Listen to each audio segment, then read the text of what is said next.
What do you do when you're so anxious that you are unable to control yourself and you reach out to your significant other even though you know that you should not be reaching out to them?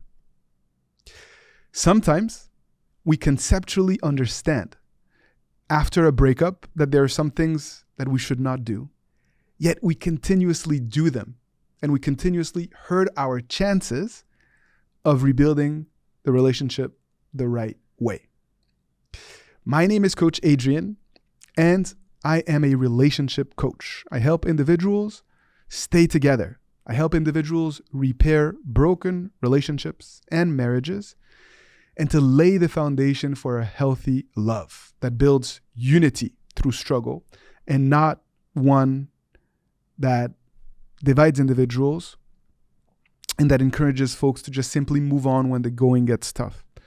And I've been doing a series of videos around the concept of no contact and how best to leverage this technique after a separation in order to repair a relationship the right way. And having coached individuals of all ages, of all backgrounds throughout the world, I know that it is common across cultures for people to struggle with this period of pulling away in this period of no contact. Some individuals that I work with commit to not reaching out to their significant other, but then they get triggered and they reach out and they say and do things that they later regret. So I wanted to do a video, first of all, to express my empathy and my compassion, because I know that it is extremely difficult and challenging. It is the challenge of a lifetime for many individuals. And in some cases, it's like mourning the death of someone that you love, mourning the death of the relationship itself. And obviously people will grieve in different ways. And so be kind to yourself. It's important for you to know the standard and what is expected of you, but to not see or not approach this process of breakup recovery in terms of success and failures, and more like a process of growth and a learning process in general. Because by doing so, you can really maximize your chances of achieving your goals and not be so caught up in the highs and lows of breakup recovery. So, if you are really struggling with this notion of no contact, it's very important for you to understand why you are going into a period of no contact, the implications of breaking no contact, and also to set mechanisms in place for you to celebrate your small victories along the way. We're not going to think about no contact as a period of 30 days or 90 days or more. We're going to take it one day at a time. And each day, we're going to set goals for ourselves, and we're going to reflect and learn along the way. And so we are constantly engaging in a process where we can grow. And by doing that, you will be able to manage the struggles and the anxiety. Also, it's absolutely essential that you do not engage in activities or in spaces that will trigger you. If you know, for instance, that watching your ex's social media or watching your ex's friends' stories or social media will trigger you, you need to really set as a goal to have to have the discipline to not check up on them, to not spy.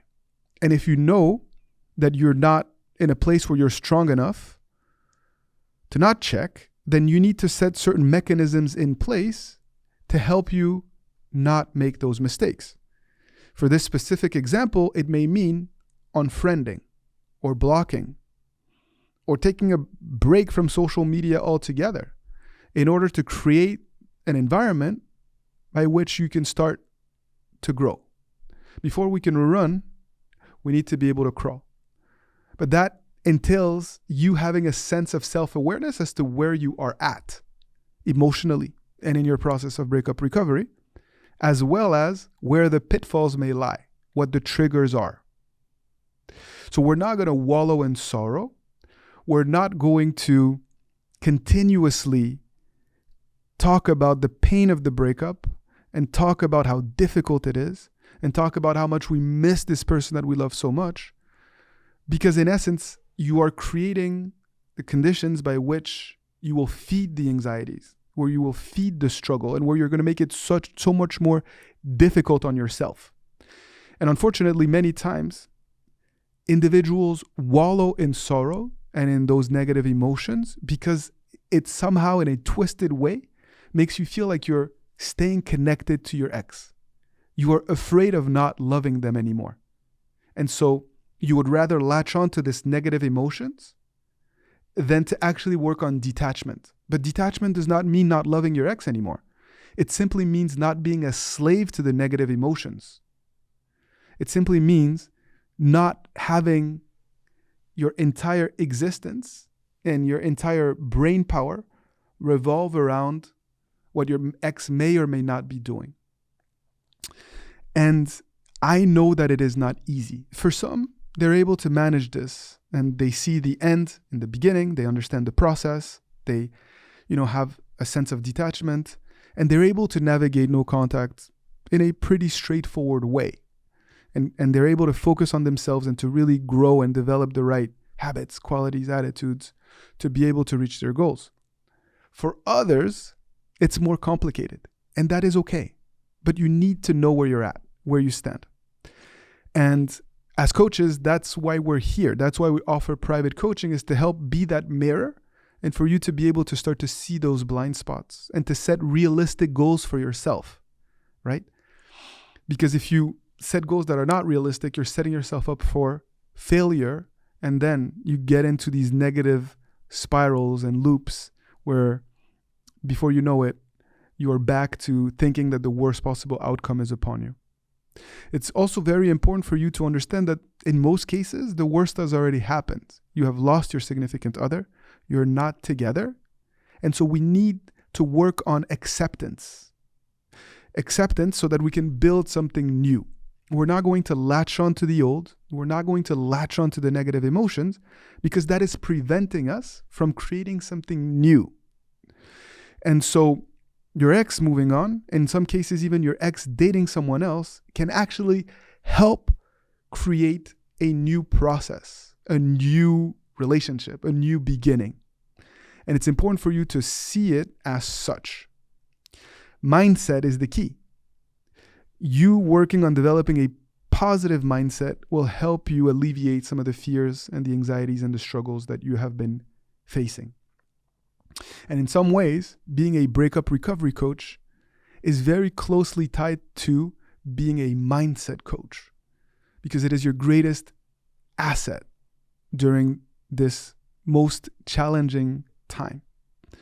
So everything that you do needs to be centered around building positive mindset, building hope, enthusiasm, joy, having things that you're looking forward to counterbalance those negative emotions that you are feeling. That's why we're here, to support you, and that's why we create so many in-depth resources to help reframe your mindset so that you not only know that you can win them back because you're going to do the work and you're going to grow, but you also see a path as to how you're going to do that. And that is why we have created so many in-depth resources that are accessible in the description below to help you navigate this process. Again, sometimes these private free resources come in different forms. It could be a live training. It could be a pre-recorded training. It could be different materials that we've developed over the last few weeks. All there to serve the purpose of helping you navigate those challenges that you're facing in your life.